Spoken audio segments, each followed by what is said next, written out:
Hello အားလုံးမင်္ဂလာပါဆွေရင်းလေးရွရနဲ့ချီတဲ့လုပ်ငန်းမှာပြန်လည်ကြိုဆိုပါရစေကျွန်တော်ဒီနေ့မိတ်ဆွေများကိုမျှဝေခြင်းတဲ့အကြောင်းအရာကကျွန်တော်တို့ဒီ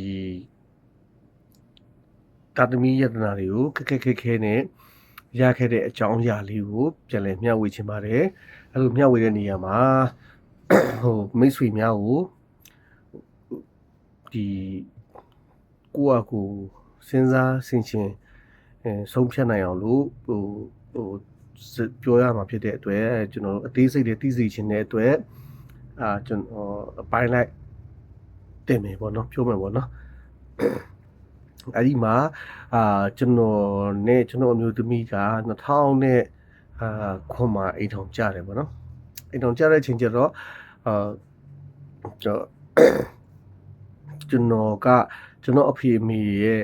မူလလုပ်ငန်းဖြစ်တဲ့ဆွေအင်းလေးရွရနဲ့ချီတဲ့လုပ်ငန်းကို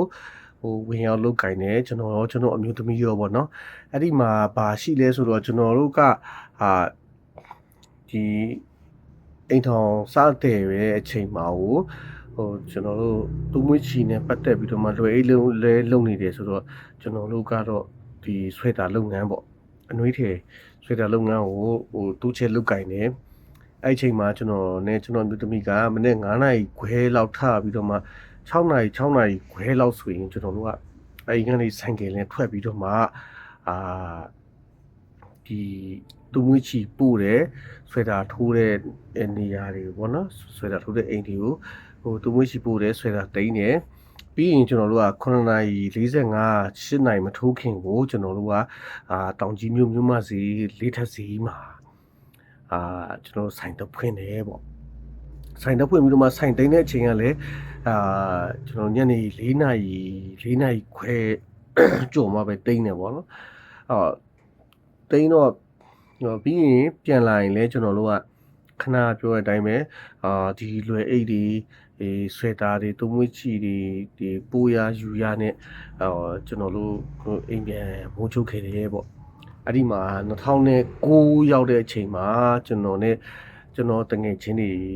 ဖြစ်တဲ့ကိုဆိုင်ကျော်ဦးနဲ့မန်နန်းတီတာထွန်းတို့နဲ့ပေါင်းပြီးတော့မှကျွန်တော်က Cyber Point ဆိုတဲ့ internet ဆိုင်ကိုကျွန်တော်တို့တည်ထောင်ပြီးတော့မှလုပ်ကင်တယ်ပေါ့အဲ့ဒီမှာ internet ဆိုင်လုပ်ငန်းလုပ်ကင်တဲ့အချိန်မှာလည်း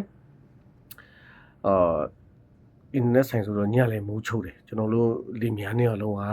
အလုပ်ကိုပဲဦးစားပေးကြတယ်အဲ့ခေတ်အခါတုန်းကပေါ့နော်အဲ့အသက်အရွယ်တုန်းကအဲ့တော့မနေ့6နာရီလောက်အိမ်ကထွက်ပြီးတော့မှကျွန်တော်တို့တနေကုန်မြို့မစည်းမှာအလုပ်လုပ်တယ်ညဆိုရင်လည်း internet ဆိုင်တိန်းတယ်နောက်ပိုင်းပူဆိုးလာတာက internet ဆိုင်မှာကျွန်တော်တို့မနေ့6နာရီလောက်ဖွင့်နိုင်အောင်ဆိုပြီးတော့မှကျွန်တော်ကိုယ်တိုင်ဒီ3-4လလောက်internet ဆိုင်မနေ့6နာရီခွဲလောက်ကျွန်တော်တဖွင့်တယ်ပြီးရင်မြို့မစည်းသွားတယ်ပြီးရင်ကျွန်တော်တို့ဒီညဆိုရင်လည်းဆိုင်တိန်ပြီးရင်လည်းကျွန်တော်တို့ခုနပြောတဲ့ဒီလွယ်အိတ်ယူတာပို့တာဒီဆွဲတာယူတာပို့တာသူမရှိပို့တာယူတာဆိုရင်လည်းပြီးသွားရင်တော့မှကျွန်တော်တို့ကညအင်တာနက်ဆိုင်ဖွင့်တဲ့အချိန်ကျတော့9ခွဲ10နာရီလောက်မှတိန်နေစီးရင်လောက်တာဘာညာလဲဆိုရင်တော့အိမ်ကို17နာရီလောက်မှပြန်ရောက်တယ်ပေါ့နော်အဲ့လိုအလုပ်လုပ်ခဲ့တယ်အခုကျွန်တော်ပြောတဲ့အကြောင်းအရာအားလုံးကကျွန်တော်ရောကျွန်တော်အမျိုးသမီးရောလင်မယားနှစ်ယောက်လုံးကနေအောင်ချီလုံးဝမထိခဲ့တဲ့အကြောင်းပေါ့နေအောင်ချီကဗီတာမင် D ပါတာပေါ့နော်အဲ့တော့ကျွန်တော်တို့လင်မြန်းနေတော့တောင်ကြီးမှဆိုတော့အေးတယ်လေအေးတော့ကျွန်တော်တို့ကခုလိုပဲပေါ့လက်ရှိနဲ့ဂျက်ကက်နဲ့ဆွဲတာနဲ့ဒီလိုမျိုးပဲတွားတဲ့အချိန်ကျတော့2010လောက်ထိကိုကျွန်တော်တို့ကအဲ့လိုပဲ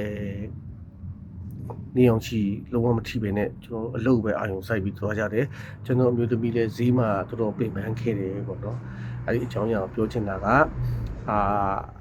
ကျွန်တော်တို့ကကလေးတော့ရချင်တယ်ဆိုရင်လည်းတကယ်တမ်းကျတော့ကျွန်တော်တို့ကအလုပ်ကိုပဲအာရုံစိုက်ပြီးတော့မှကျမရိုးကိုလည်းကျွန်တော်တို့ခူးမစိုက်ခဲ့ဘူးပေါ့နော်ကျွန်တော်တို့အားကစားတွေပါလေမလုပ်ခဲ့မိဘူးပေါ့နော်ကျန်တဲ့အပိုင်းကိုတော့ဒုတိယအပိုင်းအနေနဲ့ဆက်တင်ပြရစီဗျဟုတ်ကဲ့အားလုံးကျေးဇူးတင်ပါတယ်ဗျ